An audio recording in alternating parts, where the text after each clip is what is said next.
Balikan naman po natin ang balita kaugnay sa pamamaril sa Bulacan. Nagtamo po ng tama ng bala sa ulo ang dating beauty queen at ngayon konsehal sa bayan ng Hagonoy na si Diane Cervantes.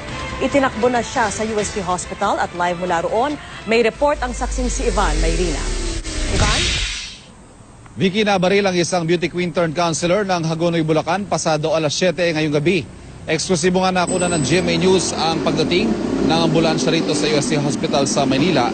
Nalulan si 2006 Miss Earth Philippines at ngayon Hagonoy, Bulacan Councilor Diane Cervantes. At ayon kay Bulacan 1st District Representative Marivic C. Alvarado, may tama siya sa ulo sa ilalim ng kaliwang tenga.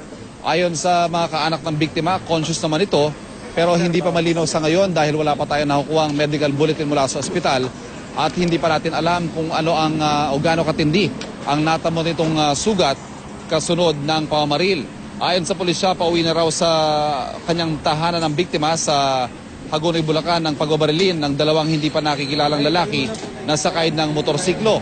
Inaalam pa ng pulisya ang motibo sa krimen at patuloy ang investigasyon sa insidente.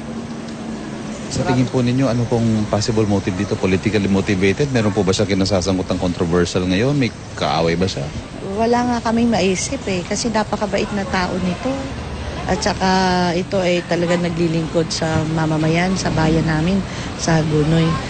Sa ngayon, wala kaming maisip Vicky, bakit. nag-aabang pa tayo ng karagdagang impormasyon mula sa ospital dahil maliban sa tama ng bala sa kanyang ulo sa ibabang bahagi ng kanyang tenga, ay mukhang may tama din daw ang biktima sa kanyang likod at mukhang kailangan siyang isailalim sa operasyon sa mga susunod na oras. At live mula sa UST sa Maynila, ako si Ivan Mayrina, ang inyong saksi.